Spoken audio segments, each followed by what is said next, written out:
I never thought I'd spend Easter dinner in a hospital waiting room with wine-soaked shirt and blood dripping down my forehead. But there I was texting my lawyer 4 words. Phase 1 is complete. The emergency room on Easter Sunday bustled with the usual parade of holiday mishaps, children with stomach aches from too much chocolate, DIY enthusiasts with nail gun injuries, the occasional drunk who started celebrating too early. None of them had wine-splattered dress shirts or an eyebrow split by a shattered glass thrown by their daughter-in-law. Let me back up. My name is Robert Chen. I'm 63 years old, retired from my accounting and practice for 3 years now. My wife Sarah passed away 5 years ago from cancer. Since then, I've been living alone in our 3-bedroom house in North Vancouver. It's a modest place we bought back in '92 for $170,000. Today, it's worth nearly $2 million. The neighborhood changed, young families everywhere, tech workers, the kind of people who put Tesla chargers in their driveways and debate the merits of private schools at community barbecues. Sarah and I never had those conversations. We saved for retirement, paid off the mortgage early, lived within our means. We had one son, Daniel, sent him to public school, then university. He did well enough. Now he's 32, works in pharmaceutical sales, makes good money pushing the latest drugs to doctors across British Columbia. He married a woman named Brittany 6 years ago. They have 2 kids, Emma and Lucas, 8 and 6. They live out in Langley, about an hour away depending on traffic. Nice suburban house, nothing special. 5 bedrooms, 3 baths, and open concept kitchen that Brittany remodeled twice in 3 years. I see the grandkids maybe once a month, sometimes less. Brittany always has excuses: soccer practice, piano lessons, play dates, birthday parties. The modern childhood scheduled down to the minute. Nothing like when Daniel was growing up. Sarah and I gave him space to be bored, to figure things out on his own. Maybe that was our mistake. Easter Sunday started normal enough. Daniel called me Tuesday to confirm I was hosting dinner. I always host the holidays. It's tradition. Sarah would have wanted it. I spent Saturday preparing leg of lamb, roasted vegetables, Sarah's famous hot cross buns from her recipe. I even got chocolate eggs for the kids. The house smelled like rosemary and garlic. It reminded me of better times when Sarah would be beside me in the kitchen, her sleeve brushing mine as she reached for the salt, the small intimacies of a decades-long marriage that you never appreciate until they're gone. From the kitchen window, I watched Daniel's Tesla pull into my driveway at 3 hours sharp. The car gleamed under the spring sunshine, not a speck of dirt on it. Daniel stepped out, first phone in hand, thumbs typing even as he closed the car door. Brittany emerged from the passenger side, smoothing her dress, some designer brand, no doubt. She reached into the back seat for a bottle of wine. Expensive looking.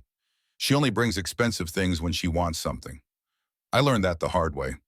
The children tumbled out next, Emma in a pink Easter dress, Lucas in a button-up shirt, already half untucked. They raced to the front door, excited about the egg hunt I'd promised. At least the kids were still genuine. At least they still looked at me with real affection, not the careful calculation I saw in their parents' eyes. Daniel came in first, giving me a quick hug. Stiff, performative, the kind of hug you give someone at a funeral when you're not sure what to say. His cologne was too strong, some trendy scent that smelled like it cost more than it should. "House looks great, Dad," he murmured, eyes already scanning the living room, the dining room beyond, taking inventory. I'd clean and thoroughly vacuum the corners where dust gathered, polish the furniture Sarah had selected decades ago. Not because I cared what Daniel or Brittany thought, but because it was Easter. Because Sarah would have wanted everything perfect. "Kids, come give Grandpa a hug," I called out. Emma and Lucas ran over, wrapping their arms around my waist, their faces pressed against my stomach. Emma looked up, her smile missing a front tooth. "Grandpa, did you hide eggs?" Lucas tugged at my sleeve. "Did you make those special buns Mom says Grandma used to make?" I tousled Lucas's hair. Yes to both questions. The eggs are hidden in the backyard, and the buns are cooling in the kitchen. Sarah's recipe, exactly the way she made them. Emma's eyes widened. "Can we look for eggs now?" "Not until after dinner," I said. "Your mom and dad wanted to talk first." Brittany kissed my cheek. Too much perfume. French, probably, with notes of something floral and too sweet. "Robert, thank you so much for having us. This wine is from Okanagan, supposed to be exceptional." She set the bottle on the counter with a little smile that didn't reach her eyes. I've learned to recognize that smile. It's the one she uses when she wants something she thinks I won't want to give. You didn't have to bring anything I said taking the bottle. A Cabernet Franc 120 if it was $1. Wildly overpriced, but that was Brittany's way. Everything had to be the best, the most expensive, the most impressive, as if the price tag somehow proved her worth. We settled in the living room. I'd set up the good china in the dining room, but Daniel wanted to chat first. That should have been my first warning. Daniel never wants to chat. He's always checking his phone, talking about quarterly numbers, complaining about his manager, Scott, who apparently doesn't appreciate Daniel's outside-the-box thinking. Today, he was focused, present, looking at Brittany every few seconds like they were tag-teaming a sales pitch. So, Dad, Daniel started leaning forward in his seat, elbows on knees in that earnest posture he adopted when trying to convince a doctor to prescribe his company's new medication instead of the cheaper generic. Brittany and I have been talking about your situation. My situation. Two words that set off alarm bells. I smiled, kept my voice level. I wasn't aware I had a situation. Daniel exchanged another glance with Brittany. Here it comes, I thought. The pitch, the ask. Whatever they'd driven an hour to get from me that couldn't be asked over the phone. Living here alone, this big house, it's a lot for one person to maintain. Daniel continued gesturing at the living room with its high ceilings and hardwood floors that Sarah had insisted on when we renovated 15 years ago. I manage just fine, I replied. House is paid off. Maintenance isn't bad. I have a service that comes for the yard in summer. But you're getting older, Brittany added, perched on the edge of the armchair, leaning forward, hands clasped as if in prayer. We worry about you. Falls, medical emergencies. What if something happens and no one's here? Her voice dripped with concern, but her eyes remained calculating. I have my phone, I said, patting my pocket where my iPhone sat. Neighbors check in. Mrs. Patterson next door has my spare key. She brings me sourdough sometimes. Daniel sighed the long-suffering exhale of a man dealing with a difficult client. Dad, we're not saying you can't take care of yourself. We're saying it doesn't make sense for you to be rattling around in this big house by yourself when you could have help. Have company. We have a proposal, Daniel said, looking to Brittany again for support. My in-laws, Brittany's parents, they just retired last month, sold their place in Kamloops. They're looking for somewhere in the lower mainland, but the market is insane right now. Even with the money from their house sale, they can't afford anything decent. Congratulations to them, I said, though I'd only met Brittany's parents twice. Once at the wedding, once at Emma's baptism. Pleasant enough people. Her father taught high school shop class, her mother was a nurse. Both seemed bewildered by their daughter's expensive tastes. They're good people, Dad. Really active, healthy.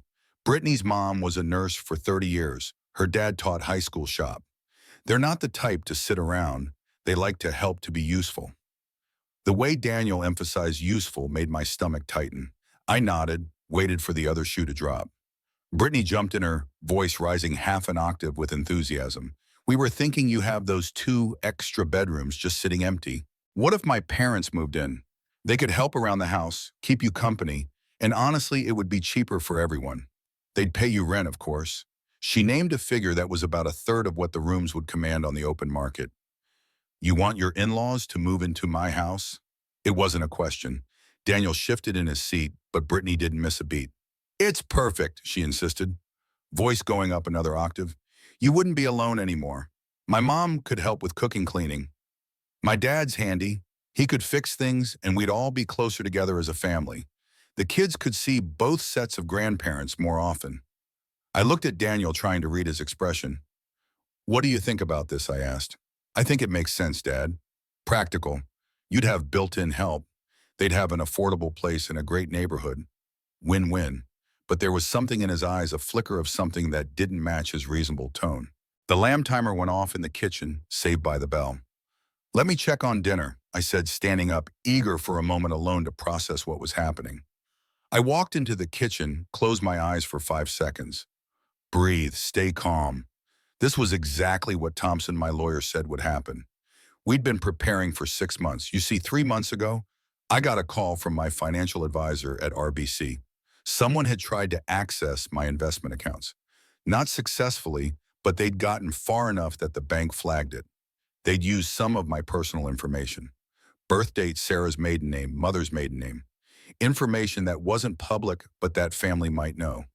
The attempt came from Daniel's IP address. I didn't confront him. Instead, I called Richard Thompson, the estate lawyer who'd handled Sarah's will. Smart guy. Used to work in elder law before switching to estates. He knew exactly what this smelled like. Robert, he told me over coffee at a Tim Hortons near his office, voice low, even though no one was sitting near us. I see this pattern every week. Adult children getting impatient about inheritance. They start testing boundaries, accessing accounts, suggesting living arrangements that give them more control. Then it escalates. What do? I'd asked, stirring my coffee, watching the cream create swirls in the dark liquid. We set up safeguards, and we document everything Thompson had said, sliding a yellow legal pad across the table. Let's make a list. Over the next 3 months, Thompson helped me do several things. First, we arranged a full cognitive assessment with a geriatric specialist. I passed with flying colors, documented proof I was mentally sharp, no signs of dementia or impairment. Second, we updated my will with ironclad language and multiple witnesses. Third, we set up a living trust with specific instructions about how my assets should be managed if I became incapacitated. Fourth, and this was Thompson's idea, we installed hidden cameras in my living room, dining room, and kitchen. If they're planning something, Thompson said they'll reveal it eventually, and when they do, you'll have proof. The cameras were small, discreet, hidden in the bookshelves behind picture frames in the kitchen clock, all feeding to a secure server that only Thompson and I could access. I checked the lamb. Perfect. Golden brown thermometer reading exact. I carved it at the counter, arranged the slices on Sarah's good serving platter, surrounded by roasted potatoes, carrots, parsnips. I called them to the table. Dinner's ready. The kids raced to the dining room, arguing over who would sit where. Daniel helped Brittany into her chair, a chivalrous gesture that seemed practiced performative. I brought out the platters, set them on the table, took my seat at the head where I'd sat for 30 years. For a moment, I saw Sarah at the other end smiling at me over a centerpiece of spring flowers. Then the vision faded, replaced by Daniel's calculating gaze. Dinner started pleasant enough. The kids talked about school. Emma had won the spelling bee. Lucas was learning to play soccer. I asked Daniel about work. He launched into a story about a doctor who'd initially resisted his sales pitch, but eventually came around. Brittany complimented the food, though she barely touched the lamb. All very civilized. Then Daniel brought it up again. So, Dad, about my in-laws, have you thought about it? I set down my fork, wiped my mouth with the linen napkins Sarah had bought for our 20th anniversary. I have, I said. I appreciate the concern, but I'm not interested in having roommates. I like my privacy. I like my routine. Brittany's smile flickered. Roommates, they're family, Robert. They're your family. I've met them twice, I pointed out. But you have all this space, she insisted, her voice getting sharper. 2 empty bedrooms, your own bathroom. What are you even using them for? That's my business, I said, cutting another piece of lamb. One of the rooms is my office, the other is a guest room. Not that I need to explain that to you. Daniel leaned forward. Dad, be reasonable. You're 63 living alone. What happens when you're 70, 75? Eventually you'll need help. Then I'll hire help or move to a retirement community on my terms. Brittany actually laughed. Those places cost a fortune. Why spend money on strangers when you could have family here? Because it's my money and my house. The room went quiet. Emma looked scared. Lucas was focused on his chocolate egg, oblivious. Kids, I said gently, why don't you two go watch TV in the living room? Find something on Netflix. They scrambled off, relieved to escape the tension. Smart kids. They could feel it building, the storm about to break. Once they were gone, Daniel's mask dropped. This is unbelievable, he muttered. What is I asked, though? I knew exactly what he meant. Your selfishness, he snapped. We're trying to help you, and you're acting like we're asking for a kidney. I stayed calm, just as Thompson had advised. I said, that's not selfish. That's a boundary. I own this house. I decide who lives in it. Brittany stood up. Her face was flushed, either from wine or anger, I couldn't tell. Do you know what our mortgage payment is? She demanded. Do you know how much childcare costs? We're drowning, Robert, and you're sitting here in a $2 million house like some feudal lord hoarding space.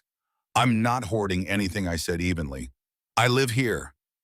You live here alone, she was nearly shouting now. Sarah's been gone for 5 years. When are you going to move on and think about someone other than yourself?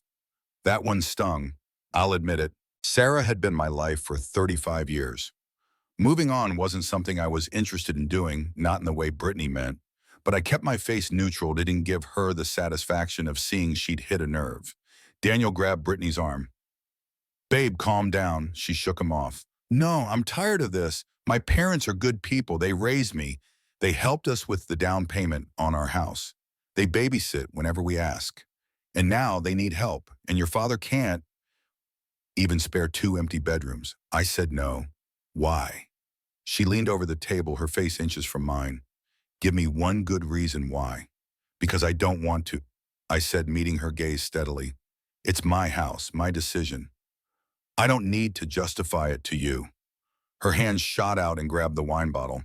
Before I could process what was happening, she hurled the contents of her wine glass at my face. Red wine splashed across my forehead, my shirt, the wall behind me. The glass itself hit the edge of the table and shattered. A shard caught my eyebrow. I felt warmth, then blood trickled down. Brittany Daniel jumped up, face pale. I stood slowly, touched my forehead. My fingers came away red. I looked at Brittany. She was breathing hard, eyes wild, like she couldn't believe what she'd just done. Then I looked at Daniel, who stood frozen, torn between rushing to his wife and helping his father. I think I said quietly, I need to go to the hospital. Dad, I'm so sorry. She didn't mean, yes, she did, I interrupted, and I need medical attention. So I'm going to drive myself to emergency. You all should leave. I walked past them into the bathroom, grabbed a towel, pressed it to my head. The cut wasn't deep, but head wounds bleed a lot. I looked at myself in the mirror. Blood, wine, Easter dinner ruin. Perfect. I walked back through the dining room. Brittany was crying now, dramatic sobs that seemed as calculated as everything else about her. Daniel was trying to comfort her. The kids were still in the living room, thank God. Please leave, I repeated. Take the kids home. Dad, let's talk about this. There's nothing to talk about. Your wife just assaulted me. I need medical care. Please leave my house. I grabbed my keys and walked out. Got in my car, started driving to Lionsgate Hospital. At a red light, I pulled out my phone and texted Thompson. Phase 1 is complete. He responded immediately. On my way to hospital, don't talk to Daniel. Document everything. The emergency room nurse took one look at my head and got me triaged quickly. I sat in the waiting room holding the now wine-soaked towel to my forehead, trying not to get blood on the plastic chair. An elderly woman across from me kept staring. I tried to smile reassuringly, but it probably looked more like a grimace. While I waited, Thompson showed up looking exactly like what he was, a successful lawyer on his day off. 50-year-old guy, gray hair, always wearing these brown leather shoes that probably cost more than my first car. He looked at my forehead and shook his head. Tell me exactly what happened, he said, sitting beside me. I recounted the whole dinner, every word I could remember. Thompson took notes on his phone, nodding occasionally. They have the kids, he asked. Took them home, I assume. Good. You did the right thing leaving, and the cameras. Should have everything. Robert, I need to ask, Thompson said, lowering his voice. Do you want to press charges? This was the moment. Thompson and I had discussed this scenario extensively. If things escalated to violence, we had options: assault charges, restraining orders. But it would nuke the family relationship permanently. Daniel would never forgive me. I might never see Emma and Lucas again. Yes, I said, I want to press charges. Thompson nodded, no surprise on his face. He'd known what I would say. I'll call the RCMP, he said, stepping away to make the call. Within an hour, 2 officers showed up at the hospital, a male constable and a female sergeant, professional, polite. They took my statement, photographed my injury, took the wine-stained shirt for evidence. They asked if I felt safe going home. I do, I said, but I want a restraining order against my daughter-in-law. The female sergeant nodded. We'll file the assault charge first. Assault with a weapon, in this case the wine glass and contents. Given your age, there may be additional considerations under elder abuse statutes. Elder abuse, the words hung in the air between us. You're over 60. She's a family member. BC law takes that seriously, the sergeant explained, making another note in her book. They left to file paperwork. A doctor finally saw me clean the cut, applied liquid stitches. Minor injury, no concussion. I was discharged around 8:00 p.m. Thompson drove me home. My house was dark, empty. I half expected Daniel to be waiting on the porch, but no one was there. Thompson followed me inside. "Let's check the footage," he said. We went to my office. I pulled up the security system on my computer. 4 camera angles: living room, dining room, kitchen, front entry. We watched the whole thing. Brittany's escalation was clear. Her throwing the wine glass. Daniel's weak attempt to control her. My calm exit. "This is gold," Thompson said, leaning back in the chair. "Clear video, clear audio, unprovoked assault. The fact that you stayed calm and left makes you look reasonable." "She looks unhinged." "What happens now?" I asked, suddenly feeling tired. The adrenaline was wearing off, leaving a hollow ache behind my eyes. "RCMP will investigate. They'll interview Daniel and Brittany probably tonight or tomorrow morning. Brittany will be charged. She'll have to appear in court. You'll need to get a peace bond, a restraining order, which should be straightforward, given the evidence." "And Daniel?" I asked. Thompson hesitated. "That's complicated. He didn't assault you, but we need to address the bigger issue. The account access." "Exactly," I agreed. "I think they were building up to something larger. This house, my assets. The suggestion about her parents moving in, classic setup. Get people in the house, establish residency, then claim I'm incapable of living independently. Push for power of attorney. Maybe even guardianship." My stomach turned at the thought. Sarah and I had worked our whole lives to build what we had. We'd saved, invested wisely, planned for a comfortable retirement. And now our son, our only child, was trying to take control of it all. "You really think Daniel would do that?" I asked, though I already knew the answer. "I think Brittany would," Thompson said. "And I think Daniel is weak enough to go along with it. From what you've told me, he follows her lead in most things. He's probably in over his head financially with that house, those cars. People do desperate things when they're drowning in debt." We sat in silence for a moment, the implications settling between us like dust. "What do I do?" I asked finally. "We go on offense," Thompson said, straightening in his chair. "Tomorrow I file a formal complaint about the account access with your bank and the police. Financial exploitation of an elderly person is a crime in BC. We also fortify your estate documents. Make it crystal clear that Daniel gets nothing if he contests the will or tries any legal maneuvers." "What about the grandkids?" I asked. Thompson's expression softened. "Set up education trust for them, separate from Daniel's inheritance. Managed by an independent trustee. They'll get the money when they turn 25 no matter what." That felt right. The kids didn't deserve to suffer for their parents' choices. They were innocent in all this. I nodded, feeling some of the tension ease from my shoulders. Thompson left around 10 p.m. I sat in my living room alone with a bandage on my forehead and dried wine on my collar. The Easter decorations suddenly looked absurd. Pastel eggs, spring flowers celebrating resurrection while my family relationships died. My phone buzzed. Daniel. I let it ring. It buzzed again. Voicemail, then a text. "Dad, please call me. Brittany feels terrible. We need to talk." I turned off my phone. In the quiet house, I could almost hear Sarah's voice. She would be heartbroken about this rift with Daniel. She always smoothed things over between us, especially in his teenage years when we butted heads constantly. But she would also be furious about what they tried to do. Sarah was gentle, but she was no pushover. She would tell me to stand my ground, to protect what we'd built together. I walked through the rooms, turning off lights, straightening chairs, trying to erase the evidence of the disastrous dinner. In the dining room, wine stained the wall where Brittany had thrown her glass. I'd need to repaint. In the kitchen, Sarah's hot cross buns sat untouched on the cooling rack. I wrapped them carefully, put them in the freezer. Maybe someday Emma and Lucas would come visit again, and I could warm them up, tell them stories about their grandmother's baking.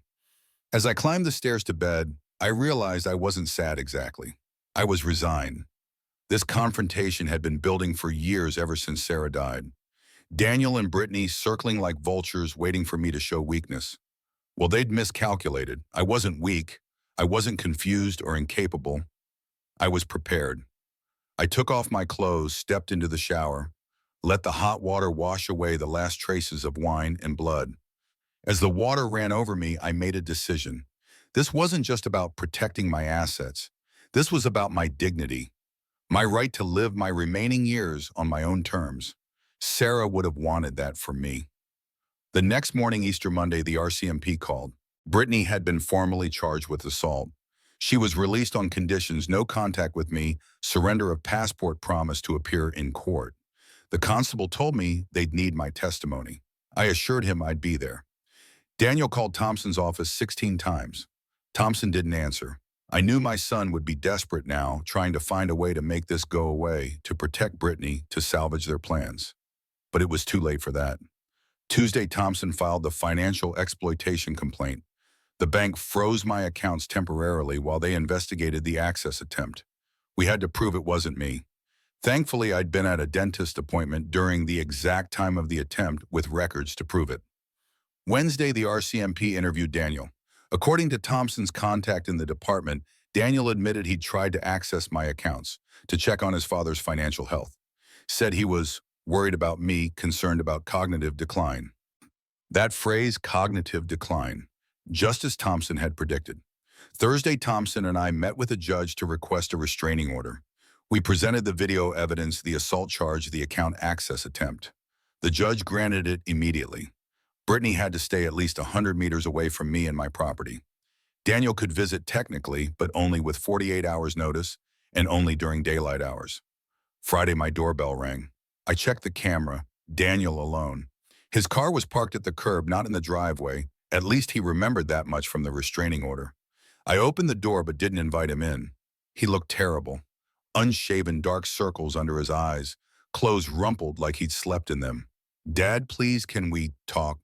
Your 48-hour notice period hasn't passed, I said, keeping my voice even. I'm your son, and I have a restraining order against your wife for assaulting me. The conditions are clear. She's sorry, he pleaded. She was stressed. She drank too much. She didn't mean... She meant it, I interrupted. And you stood there and let it happen. He flinched as if I'd struck him.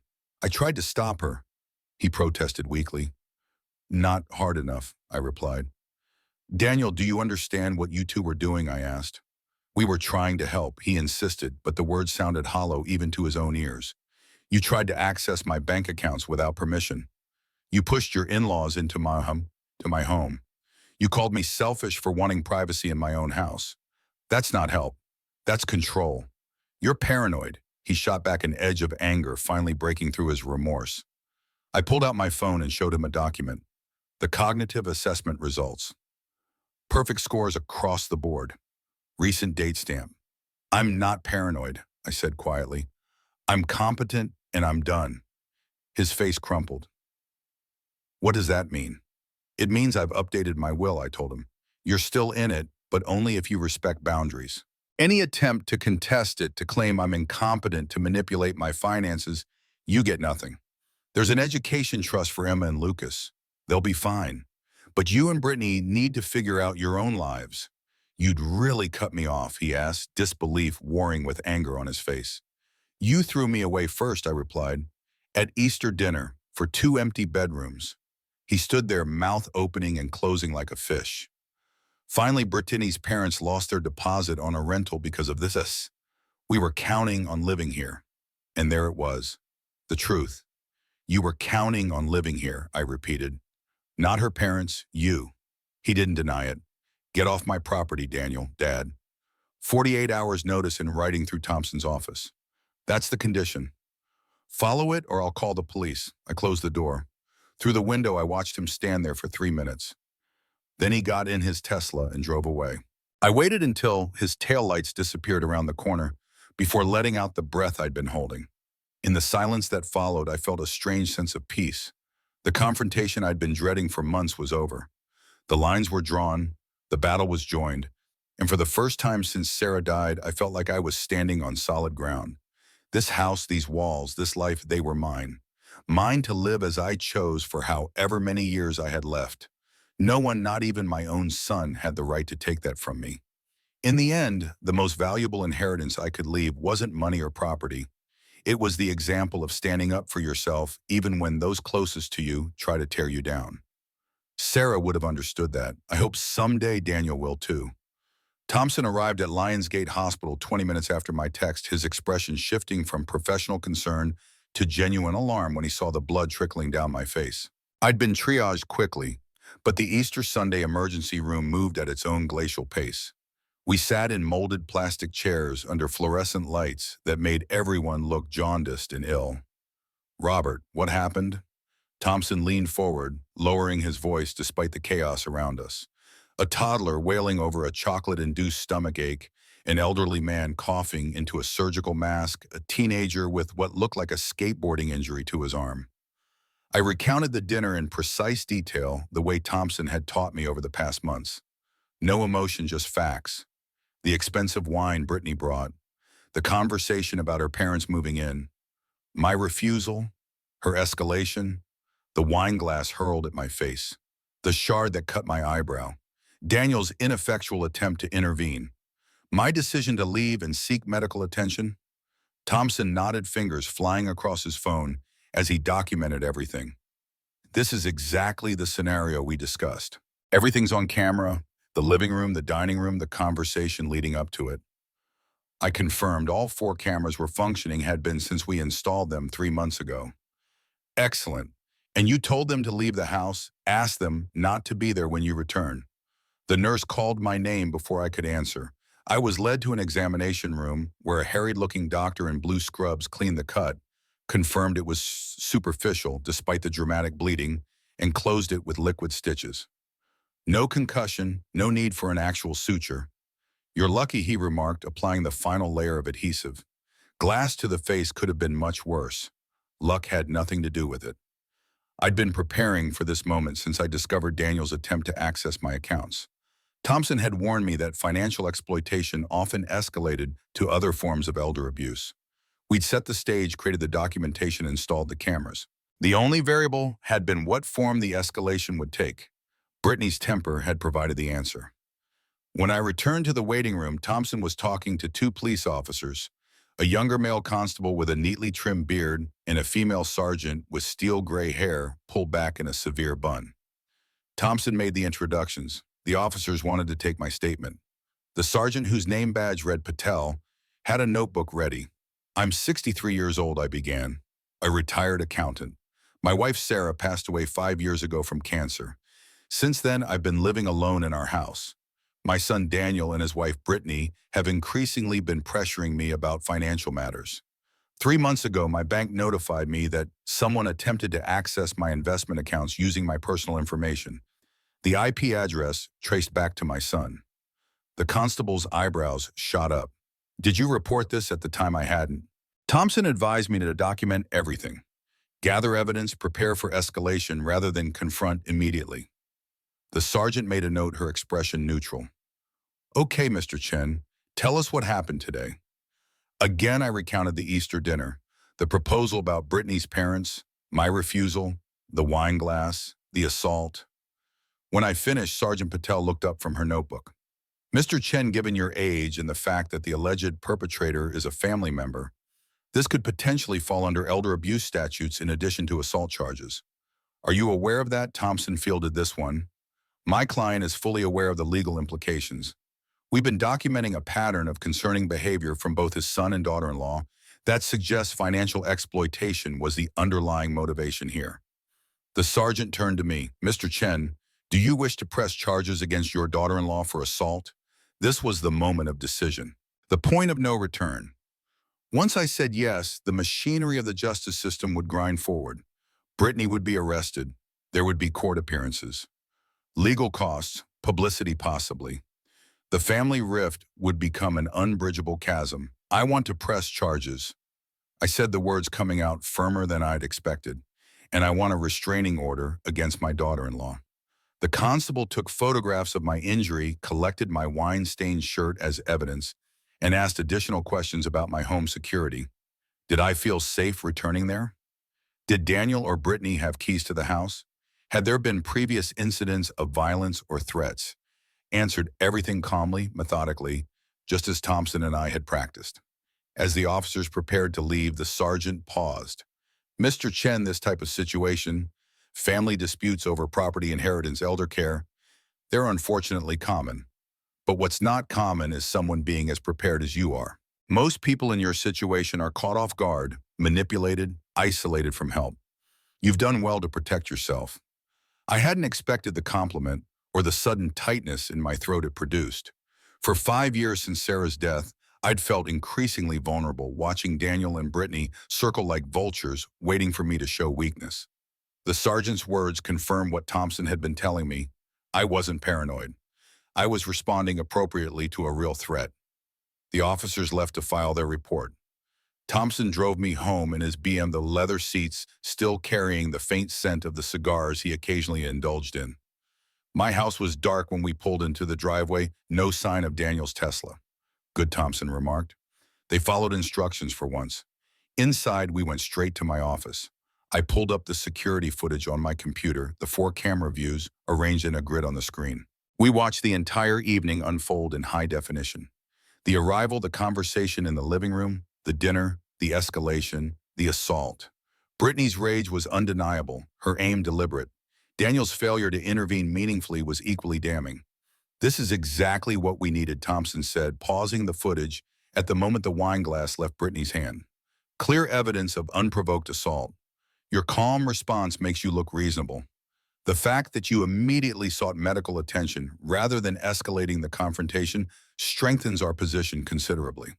What happens now? I asked, suddenly feeling the weight of the day pressing down on me. My forehead throbbed beneath the liquid stitches. My favorite dress shirt was ruined beyond salvation. The Easter dinner I'd spent all day preparing sat half-eaten on the dining room table, congealing in the cool evening air. Thompson laid out the process step by step. The RCMP would investigate, interview Daniel and Brittany. Brittany would likely be formally charged with assault within 24-48 hours. She'd have to appear in court, probably receive conditions for release. No contact with me, possibly surrender her passport if the judge considered her a flight risk. We'll also file a separate complaint about the financial exploitation attempt, Thompson continued. The bank has records of the access attempt from Daniel's IP address. Combined with the assault, it creates a compelling narrative of escalating elder abuse. We'll request a comprehensive restraining order that keeps both of them away from you and your property. And Daniel, I asked, the name sticking slightly in my throat. What about my son? That's more complicated, Thompson admitted. He didn't assault you physically, though. His failure to intervene or protect you isn't going to look good to the court. The attempted account access is a separate issue. But most importantly, we need to address the obvious end goal here, control of your assets. The suggestion about her parents moving in is a classic setup. Get foot in the door occupancy, establish residency, then push for guardianship, claiming you're unable to live independently. My stomach turned at the clinical way Thompson described the strategy, even as I recognized its accuracy. You really think Daniel would do that? I asked, though I already knew the answer. I just needed to hear someone else say it. Thompson's expression softened slightly, the professional mask slipping to reveal genuine compassion. I think Brittany would, and I think Daniel is weak enough to go along with it. Based on everything you've told me, he follows her lead in most things. He's probably in financial trouble with that house in Langley, the Tesla, their lifestyle. People do desperate things when they're drowning in debt, even to those they supposedly love. We sat in silence for a moment, the implications settling between us like ash after a fire. What do I do now? I finally asked. We go on offense, Thompson replied, straightening in his chair. Tomorrow I file the financial exploitation complaint with your bank and the police. We fortify your estate documents. Make it crystal clear that Daniel gets nothing if he contests the will or attempts any form of guardianship petition. We create an ironclad trust for your grandchildren that Daniel and Brittany can't touch. What about Emma and Lucas? He asked, their innocent faces flashing in my mind. None of this was their fault. They were just children caught in the crossfire of adult greed and desperation. Thompson's expression softened again. We'll set up education trusts for them separate from Daniel's inheritance. The funds will be managed by an independent trustee. They'll get the money when they turn 25, no matter what happens between you and their parents. That felt right. The kids shouldn't suffer for their parents' choices. I nodded, feeling some of the tension ease from my shoulders. Thompson left around 10:20 p.m., promising to call in the morning with updates. I sat alone in my living room, surrounded by the detritus of the disastrous Easter celebration. My phone buzzed repeatedly. Daniel calling, leaving voicemails, sending texts that I didn't read. I turned it off, unable to deal with his excuses or apologies or whatever justification he was attempting to construct. The Easter decorations Sarah would have lovingly arranged now seemed like a mockery. Pastel eggs, spring flowers, symbols of rebirth and renewal, while my family relationships lay shattered beyond repair. I touched the bandage on my forehead, still struggling to process how quickly it had all fallen apart. Or perhaps it had been falling apart for years, the fractures growing beneath the surface invisible until the structure finally collapsed. The next morning, Easter Monday, the RCMP called. Brittany had been formally charged with assault. She was released on conditions: no contact with me, surrender of passport, promise to appear in court. The constable informed me they'd need my formal testimony when the case went to trial. I assured him I'd be there. Daniel called Thompson's office 16 times. Thompson's assistant kept count, relaying the information to me when Thompson and I spoke that afternoon. He didn't answer any of Daniel's calls. Everything would go through proper legal channels now. Tuesday brought the next phase of our counteroffensive. Thompson filed the financial exploitation complaint with both my bank and the RCMP. The bank temporarily froze my accounts while they investigated the unauthorized access attempt. We had to prove it wasn't me trying to access my own accounts from Daniel's IP address. Fortunately, I'd been at a dental appointment during the exact time of the attempt with records to prove it. Another piece of preparation Thompson had advised. The financial investigation moved more slowly than the assault case. Banking records had to be subpoenaed, IP addresses verified, digital forensics conducted. But the groundwork was laid, the machinery set in motion. Thompson assured me that the combination of the assault charge and the financial investigation created a powerful picture of coordinated elder abuse that no court would ignore. Wednesday brought news from Thompson's contact in the RCMP. Daniel had been interviewed regarding both the assault and the account access attempt. According to the officer who conducted the interview, Daniel admitted he'd tried to access my accounts to check on his father's financial health. He claimed he was worried about me, concerned about cognitive decline. That phrase, cognitive decline, landed like a blow. It was exactly what Thompson had warned me about. The classic justification for taking control of an elderly parent's finances. Create doubt about mental capacity. Suggest inability to manage affairs independently. Position yourself as the concerned child acting only out of love and duty. The playbook was so transparent now that I knew what to look for. Thursday morning, Thompson and I met with a judge to request a formal restraining order. We presented the video evidence of the assault, the police report, the financial exploitation complaint, and documentation of my complete mental competence from the geriatric specialist. The judge reviewed everything carefully, asked several clarifying questions, then granted the order immediately. The terms were clear. Brittany had to stay at least 100 meters away from me and my property at all times. Daniel could visit, but only with 48 hours written notice delivered through Thompson's office, and only during daylight hours. Neither of them could call me directly. All communication had to go through Thompson. As we left the courthouse, I felt a strange mixture of relief and sorrow. The legal protections were in place. My home was secure, my finances protected. But at what cost? The grandchildren I'd barely gotten to know might now be permanently beyond my reach. The son I'd raised, however flawed, was now legally designated as a potential threat. The family Sarah and I had built together was irrevocably broken. Friday morning, my doorbell rang. I checked the security camera feed on my phone before approaching the door. Daniel stood on the porch alone, his Tesla parked at the curb rather than in the driveway. At least he'd remembered that much from the restraining order. He looked terrible. Unshaven, dark circles under bloodshot eyes, clothes rumpled as if he'd slept in them. I opened the door but didn't invite him in. "Dad, please, can we talk?" His voice cracked slightly, hands fidgeting at his sides. "Your 48-hour notice period hasn't passed," I replied evenly. "I'm your son, and I have a restraining order against your wife for assaulting me. The conditions are clear. She's sorry. She was stressed. She drank too much. She didn't mean to hurt you." The excuses tumbled out, rehearsed and hollow. "She meant it," I interrupted, "and you stood there and let it happen." Daniel flinched as if I'd struck him. "I tried to stop her," he protested weakly. "Not hard enough," I replied. "Daniel, do you understand what you two were doing?" "We were trying to help," he insisted, but the words rang false even to his own ears. "You tried to access my bank accounts without permission." I continued, my voice steady despite the anger bubbling beneath the surface. "You pushed your in-laws into my home. You called me selfish for wanting privacy in my own house. That's not help. That's control. You're paranoid.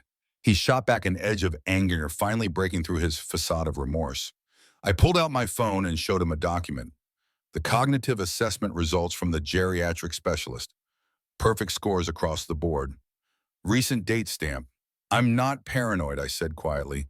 I'm competent and I'm done. His face crumpled, the anger giving way to something like panic. What does that mean? It means I've updated my will, I told him. You're still in it, but only if you respect boundaries. Any attempt to contest it, to claim I'm incompetent, to manipulate my finances, you get nothing. There's an education trust for Emma and Lucas. They'll be fine. But you and Brittany need to figure out your own lives. You'd really cut me off. Disbelief warred with anger on his face. You threw me away first, I replied, at Easter dinner, for 2 empty bedrooms. He stood there, mouth opening and closing like a fish out of water. Finally, he blurted out the truth. Brittany's parents lost their deposit on a rental because of this. We were counting on living here. There, it was laid bare. You were counting on living here, I repeated slowly.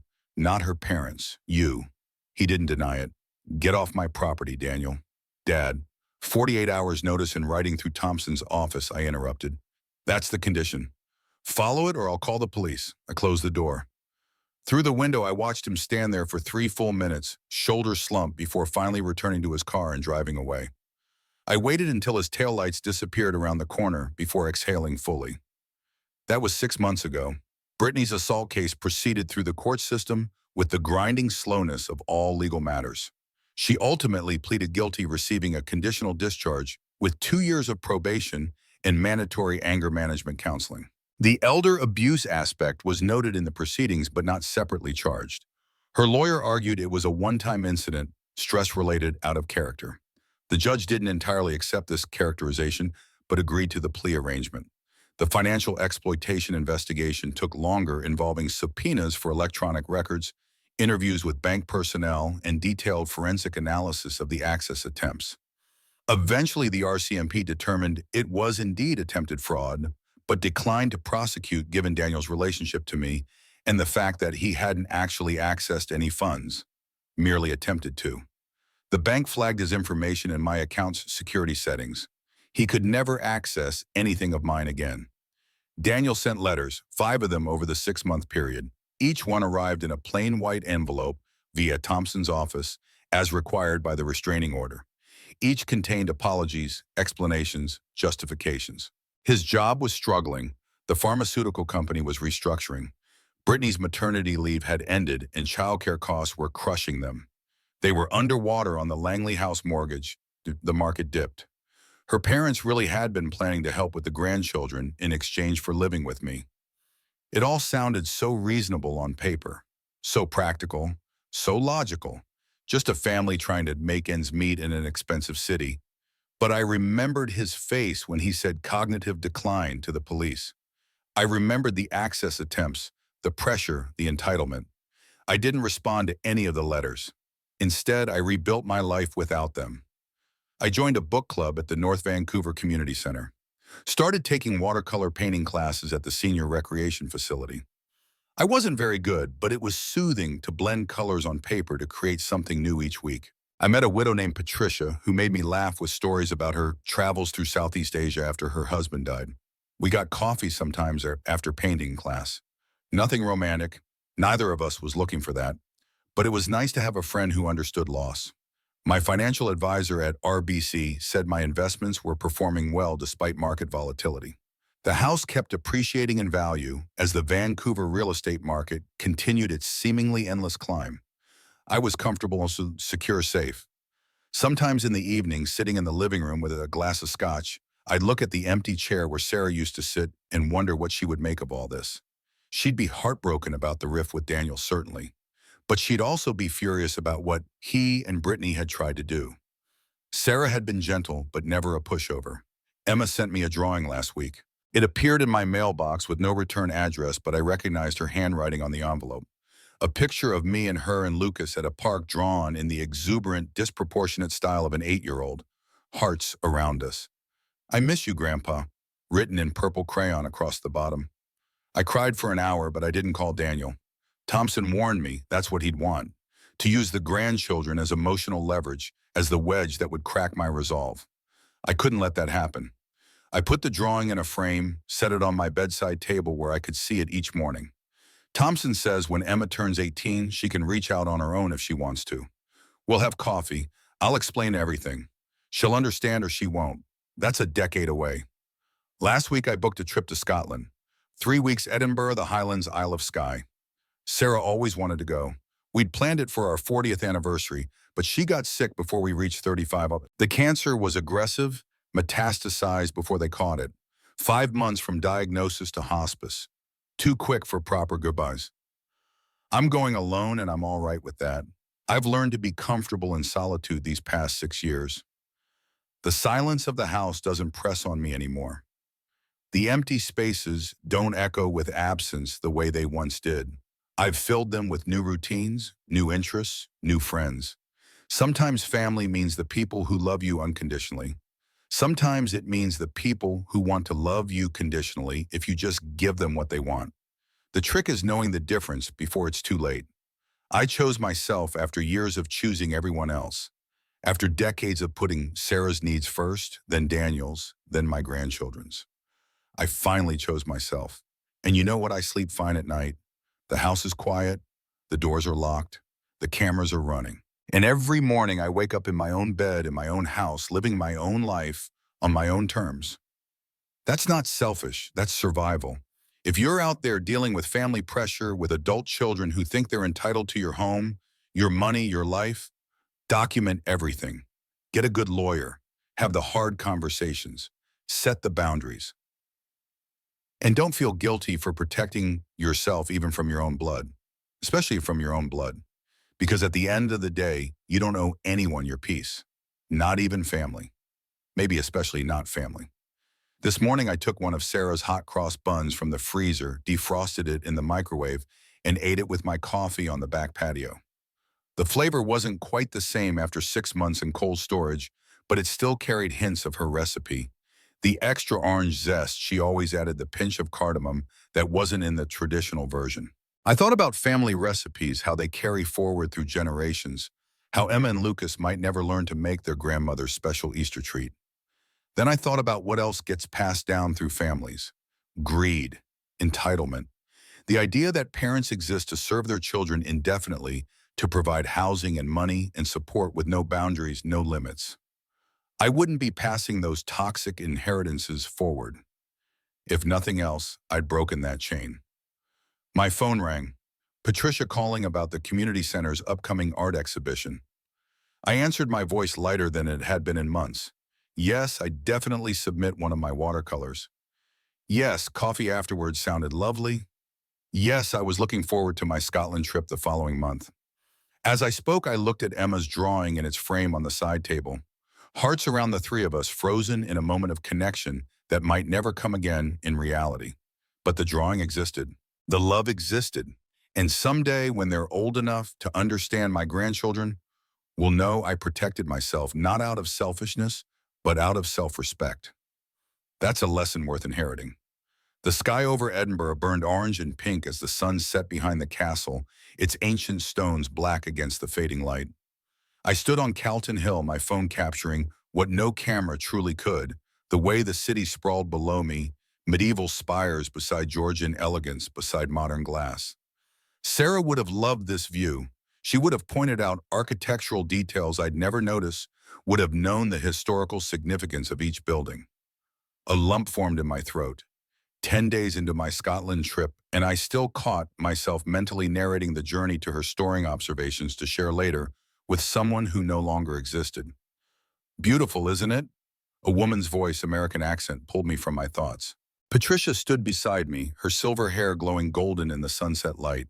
She joined me for the Scotland trip at the last minute, just friends traveling together. We'd both emphasized repeatedly, though, the hotel staff invariably assumed we were a long-married couple. It was simpler not to correct them. It is, I agreed, pocketing my phone. But I'm more excited for tomorrow.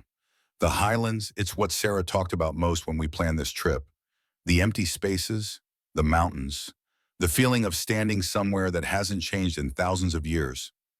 Patricia nodded, understanding in her eyes. 6 months of friendship had taught her when I needed to mention Sarah and when I needed distraction.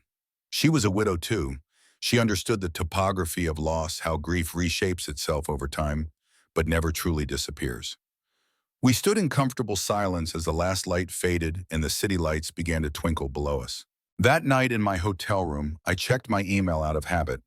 Thompson had promised to contact me only for emergencies while I was away, so I was surprised to see his name in my inbox. The subject line was brief, update on Daniel's situation. For a moment, my finger hovered over the delete button.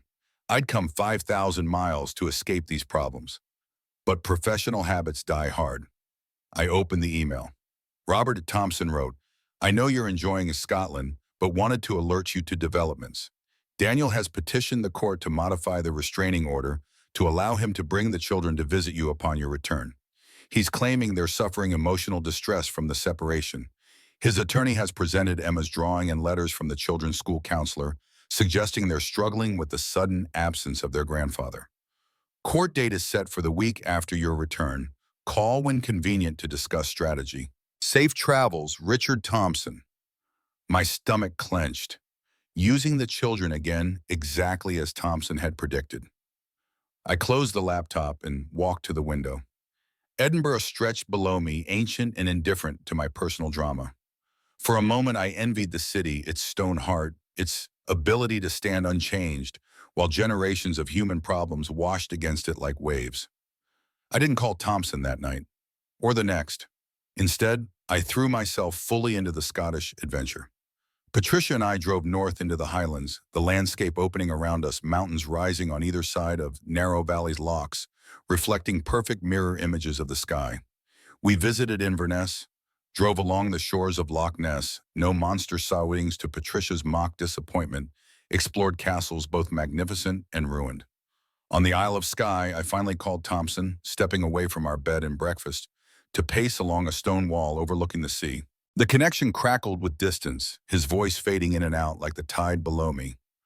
"What's your assessment?" I asked once Thompson had elaborated on the situation. "Is this a genuine attempt to reconnect the children or another angle of attack?" Thompson's sigh whispered across the Atlantic. "Hard to say. The counselor's letters seem legitimate. The children are asking questions, expressing sadness.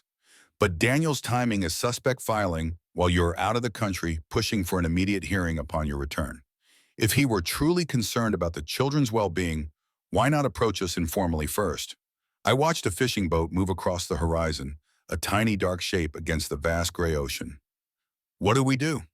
"We have options," Thompson replied, his voice strengthening as he moved into legal strategy. "We can oppose the modification entirely. We can counter with a highly structured visitation plan, supervised visits at a neutral location, no presence of or discussion of Brittany. Or we could try a more collaborative approach, suggest family counseling as a prerequisite to any visitation." The wind off the ocean carried the scent of salt and seaweed, reminding me of childhood trips to the beach with my own parents. Emma and Lucas deserve those memories too. "Would supervised visits work?" I asked. "Some neutral location where Daniel brings them but doesn't stay?" "Possibly." Thompson's tone was cautious. "But consider this carefully, Robert. Once you open that door, it becomes much harder to control the narrative.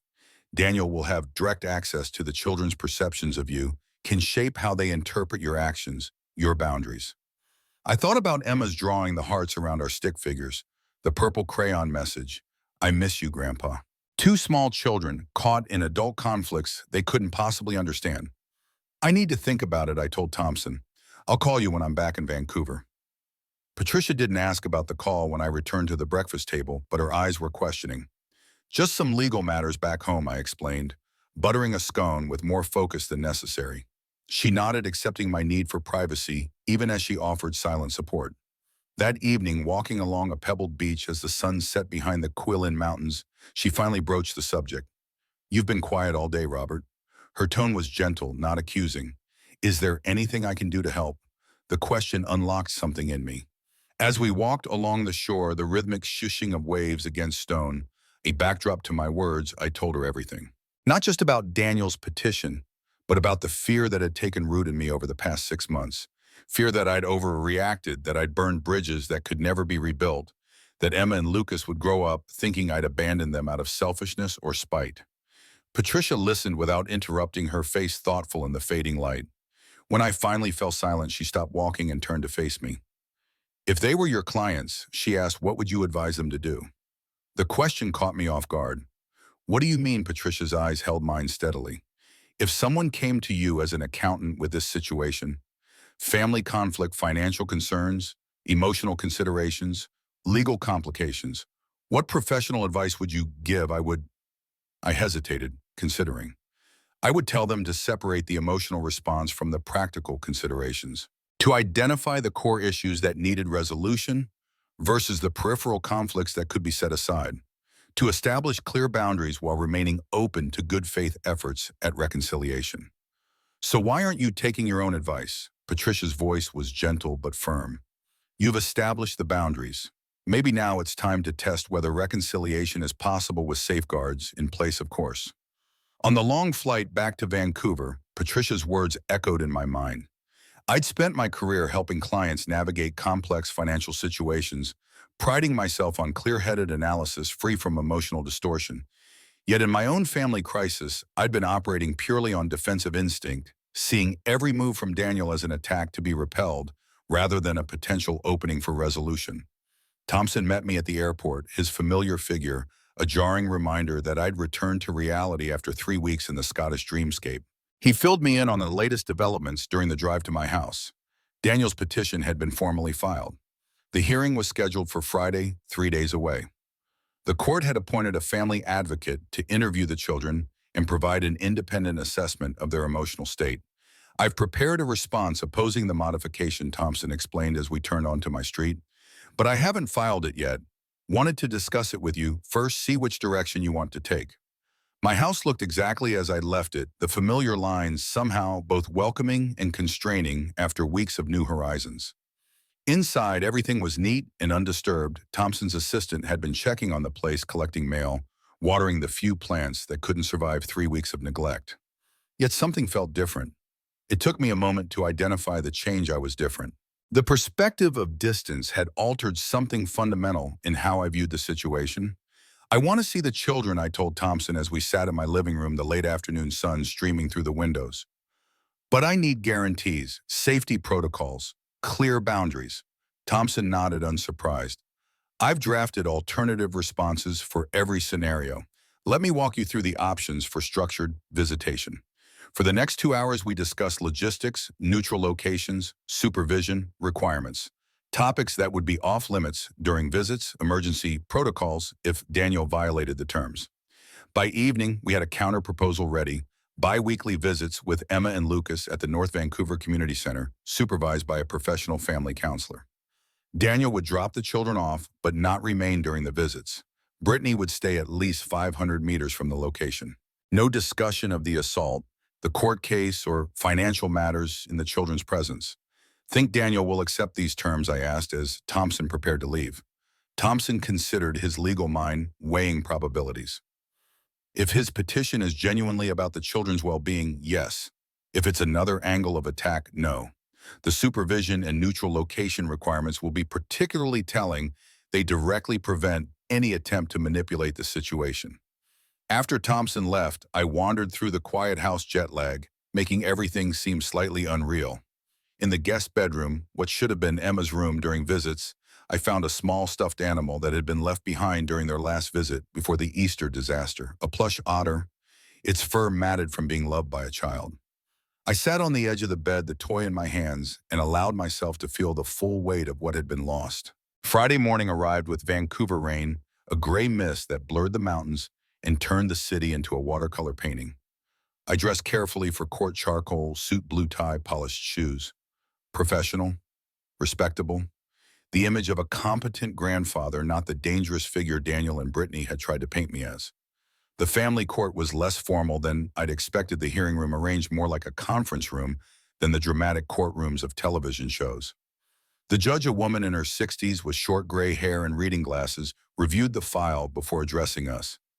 Daniel sat across the table with his attorney, a young man in an expensive suit who looked barely older than Daniel himself. Thompson and I sat opposite them, a gulf of polished wood between us. Daniel looked thinner than when I'd last seen him, the expensive suit hanging slightly loose on his frame. Dark circles shadowed his eyes. He didn't meet my gaze directly, his attention fixed on the table or the judge. Brittany was absent as expected. The restraining order prevented her from being in the same room as me. The judge spoke first, establishing the parameters of the hearing. She'd reviewed all submissions, including the report from the family advocate who'd interviewed Emma and Lucas. She understood the background of the case, including the assault charge against Brittany Chen and the restraining order. Her primary concern was the well-being of the children. Daniel's attorney presented first, outlining the emotional distress Emma and Lucas were experiencing.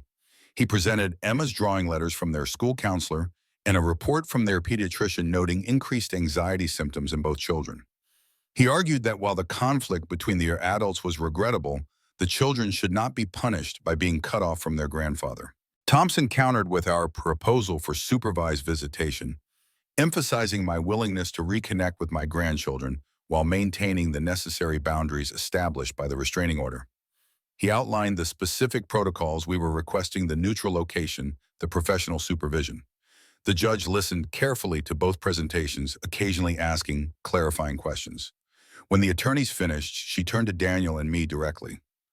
"I'd like to hear from each of you personally," she said. "Not legal arguments, but your perspective on what's best for Emma and Lucas." Daniel spoke first, his voice quieter than I remembered, less confident.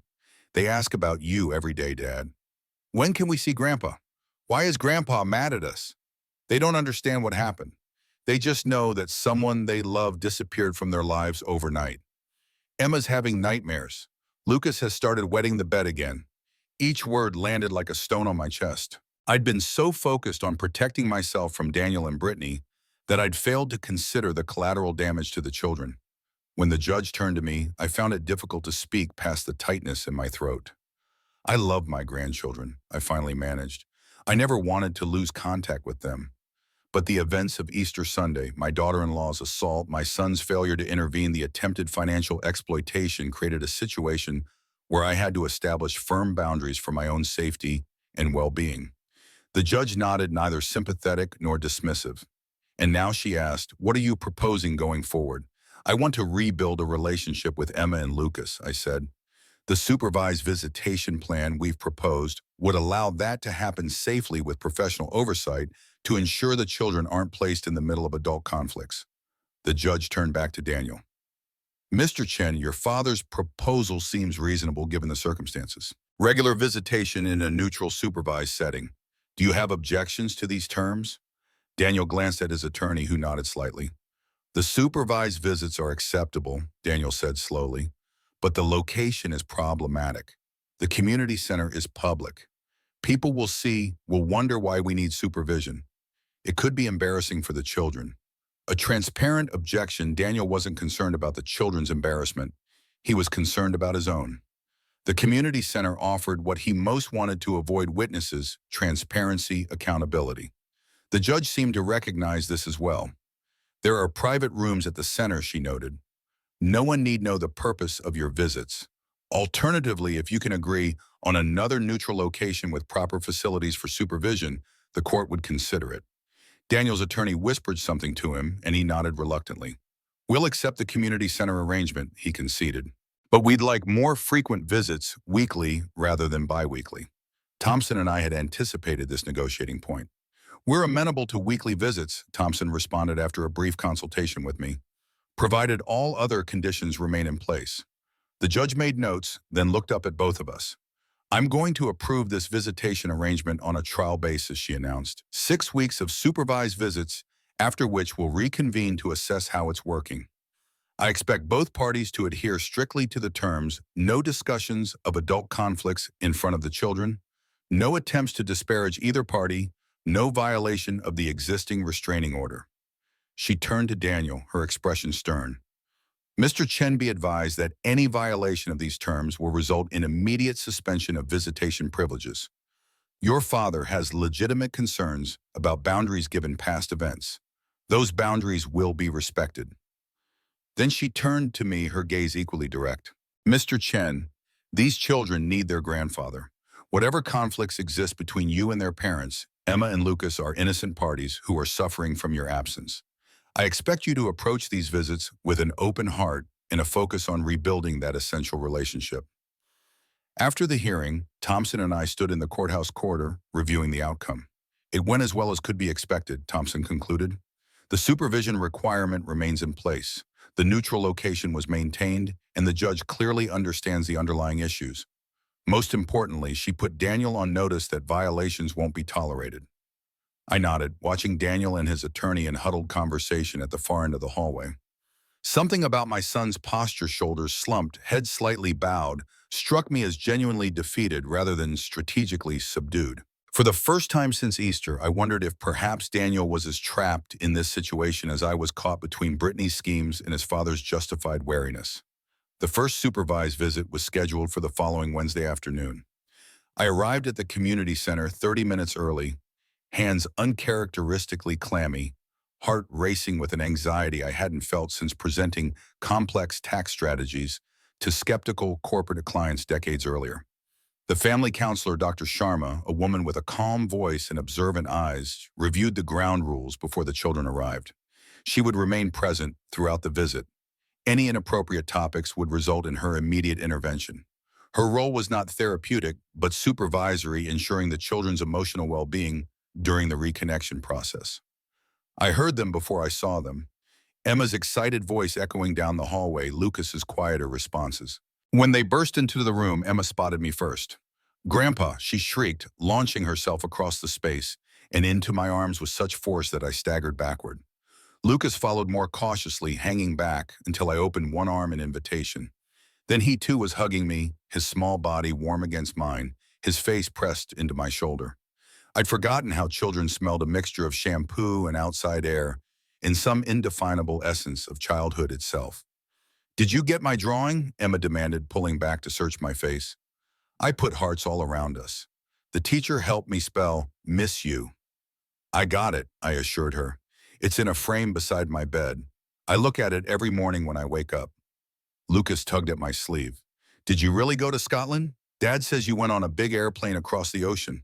For the next hour, I showed them photos from my trip, Edinburgh Castle perched on its volcanic rock, the misty valleys of the Highlands, the fairy pools on Skye, with their impossibly blue water. I told them simplified versions of Scottish legends, the Loch Ness Monster, the fairy flag of the MacLeods, Robert the Bruce, and the Spider. They sat on either side of me on the community center sofa, a warm presence against my ribs, occasionally interrupting with questions or observations of delightful 8- and 6-year-old logic. Dr. Sharma remained in the background, watching but not intervening. No inappropriate topics arose. Daniel had apparently prepared the children well, explaining that they would be seeing Grandpa regularly now, but without mentioning the supervision requirement or the restraining order against their mother. When our hour ended, Emma clung to me, suddenly tearful. "Do we have to go?" "Can't we come to your house?" Lucas echoed her, adding, "I want to see the special clock in your kitchen, the one with the bird that comes out." Next time, maybe, I hedged, looking to Dr. Sharma for guidance. She gave a small shake of her head. The court order specified the community center location. "We'll have another visit next week," I promised instead. "I'll bring pictures of the castles I visited. Maybe we can build one out of blocks." Dr. Sharma accompanied the children to the community center entrance, where Daniel waited, leaving me to collect my thoughts. The visit had gone better than I'd dared hope. The children showed no signs of having been coached against me, no evidence of the emotional manipulation Thompson had feared. They were simply children, happy to see their grandfather again, innocently accepting the strange new arrangement without question. Over the next month, the weekly visits settled into a comfortable routine. I'd arrive early, prepare activities, puzzles, crafts, books to read, and spend the hour immersed in the simple joy of grandparenting without the complicated adult dynamics that had ruptured our family. Dr. Sharma's presence became less intrusive as she confirmed that nothing inappropriate was occurring during the visits.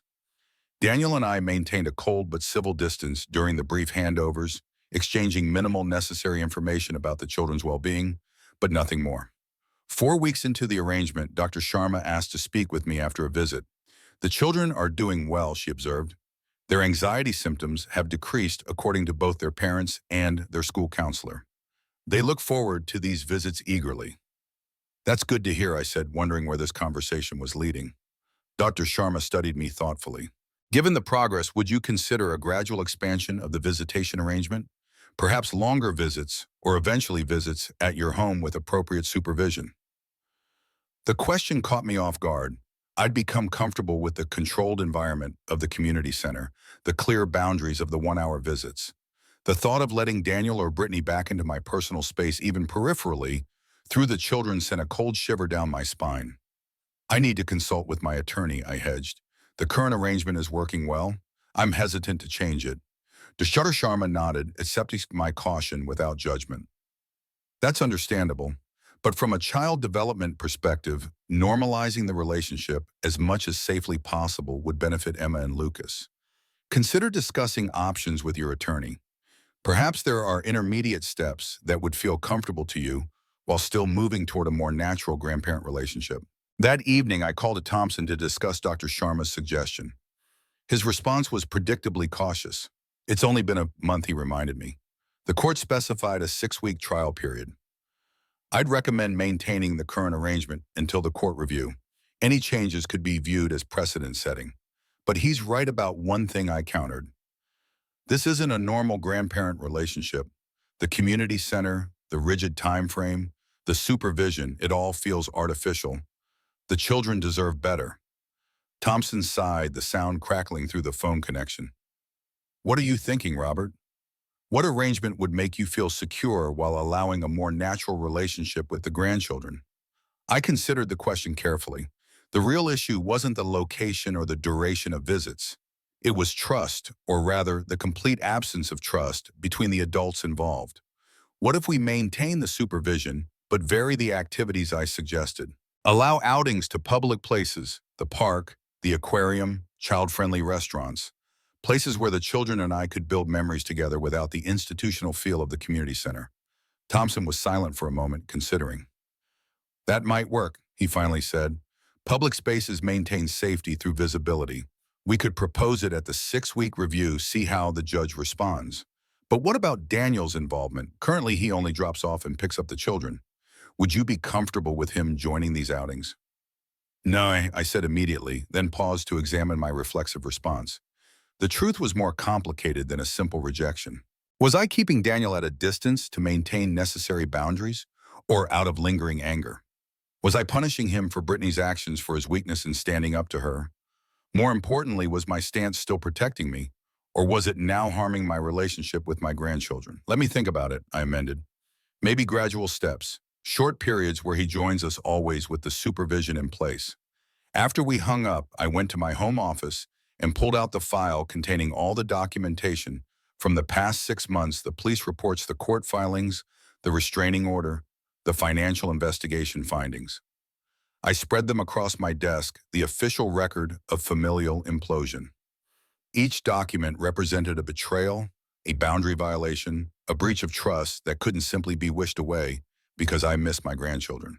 Yet alongside this official record was a parallel narrative, Emma's drawing with its purple crayon hearts, Lucas's shy smiles during our visits, their innocent acceptance of my return to their lives. They hadn't chosen any of this. They were simply children who loved their parents and their grandfather, confused by the sudden rupture between the adults in their world. I thought about what Patricia had said on that Scottish beach, about separating emotional responses from practical considerations, about remaining open to good faith efforts at reconciliation. The question wasn't whether Daniel and Brittany deserved forgiveness. The question was whether Emma and Lucas deserved a functioning extended family, however imperfect, however carefully bounded by necessary protections. The 6-week court review arrived on a clear Vancouver morning, the mountains crisp against the blue sky. The same judge presided, reviewing Dr. Sharma's detailed report on the supervised visits before addressing us. The report is overwhelmingly positive, she noted. The children are thriving with the renewed contact. Dr. Sharma recommends expanding the visitation arrangement to include more varied activities and locations while maintaining professional supervision for the time being. Daniel and his attorney presented, first echoing Dr. Sharma's recommendations while pushing for even more overnight visits at my house, inclusion of Brittany in future family activities, a path toward normalizing relations completely. Thompson countered with our more measured proposal, supervised outings to public places maintaining the restraining order against Brittany, gradual and limited inclusion of Daniel in some activities as a trial basis only. The judge considered both positions before delivering her ruling. The supervised visits will continue, she decided, but may expand to include public outings with Dr. Sharma's approval and oversight. The restraining order against Brittany Chen remains in full effect. She is not to be present during any visitation activities. As for Daniel Chen's involvement, the court will allow limited participation under Sharma's supervision, contingent on continued good behavior and respect for boundaries. She looked at both Daniel and me directly. This arrangement balances the children's need for family connection with Mr. Robert Chen's right to maintain appropriate boundaries given past events. It is not a perfect solution, but family relationships rarely are. The court expects both parties to prioritize the children's well-being above personal grievances or agendas. Outside the courtroom, Daniel approached me directly for the first time in months. Thompson tensed beside me, ready to intervene, but I signaled that it was all right. "Dad," Daniel began, his voice strained with suppressed emotion. "Thank you for agreeing to the expanded visits. Emma and Lucas talk about you all week between visits. They've missed you so much." I studied my son's face, searching for signs of manipulation or hidden agenda. But all I saw was exhaustion relief, perhaps genuine gratitude. "They're good kids," I acknowledged. "I've missed them too." An awkward silence fell between us, too many unsaid words crowding the air. Finally, Daniel spoke again. "I know you don't trust me. I understand why. But I want you to know that Brittany and I are in counseling. She's working on her anger issues. I'm learning to stand up for myself more. We're trying to be better parents, better people." I nodded, neither accepting nor rejecting his implied plea for understanding. "Time will tell," I said simply. "For now, let's focus on making the new visitation arrangement work for Emma and Lucas." The following weekend brought our first outing under the new arrangement, a trip to the Vancouver Aquarium with Dr. Sharma accompanying us. Emma pressed her face against the glass of the jellyfish exhibit, mesmerized by their pulsing, translucent bodies. Lucas stood entranced before the sea otter tank, watching the creatures float on their backs, cracking shellfish on their stomachs.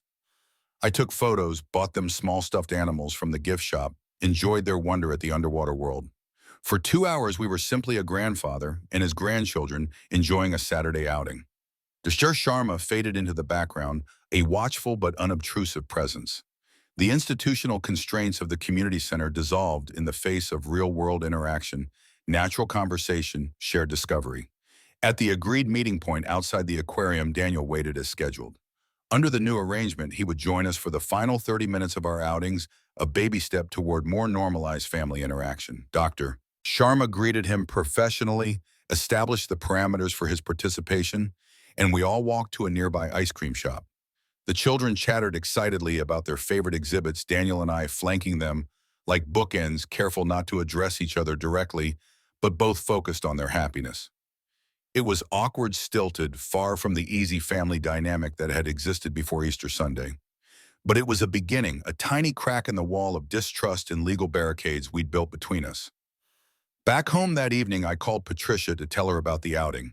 She'd returned to Vancouver the week after our Scotland trip, but had kept in touch regularly, her friendship a steady support through the tumultuous process of reestablishing contact with my grandchildren. "It sounds like progress," she observed after listening to my account. "Not perfect, but real progress." "How do you feel about it?" The question gave me pause.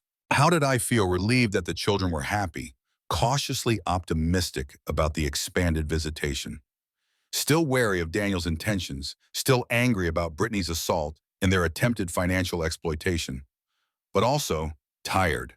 Tired of maintaining the high walls of defensive protection that had become necessary after Easter. Tired of viewing my only son as an adversary rather than family. "I feel like I'm standing at a crossroads," I finally answered. "One path keeps all the legal protections in place, maintains maximum distance, treats Daniel and Brittany as permanent threats. The other path accepts some measure of risk, allows for the possibility of genuine change, prioritizes rebuilding family connections for the children's sake. Both paths have dangers. Both have potential rewards." "What does your heart tell you?" Patricia asked quietly. The question hung in the air between us, demanding an honesty I'd been avoiding for months. My heart wants family. Connection. Reconciliation. But my head remembers the betrayal, the assault, the manipulation. My head says trust must be earned through consistent action over time, not granted based on wishful thinking or childhood memories. Maybe the answer isn't choosing one path over the other, Patricia suggested. Maybe it's finding a third path, maintaining necessary boundaries while remaining open to positive change. Protecting yourself legally while allowing emotional connections to potentially heal over time. As I hung up the phone, I walked to the window and looked out at the Vancouver night. Across the city, Emma and Lucas were likely getting ready for bed, perhaps talking about our day at the aquarium, looking forward to next week's visit. Daniel and Brittany were navigating their own complex reality, counseling, legal restrictions, financial pressures, parenting challenges. And I was here in the home Sarah and I had built together, trying to find a way forward that honored her memory while creating space for new possibilities. I thought about what true strength means. For months, I'd equated strength with rigid boundaries, with legal protections, with emotional distance. But perhaps there was another kind of strength, the strength to remain open to healing while still protecting oneself, the courage to seek reconciliation without abandoning necessary caution, the wisdom to distinguish between foolish trust and calculated risk. Tomorrow would bring another day, another step along this uncertain path. The legal protections Thompson had established would remain in place, the restraining order against Brittany, the supervised visitation, the financial firewalls. But alongside these necessary safeguards, I would allow myself to hope for something better. Not naive optimism, but clear-eyed possibility. The potential for genuine change, authentic remorse, rebuilt trust, however limited, however gradual. For now, that was enough. For now, that was everything.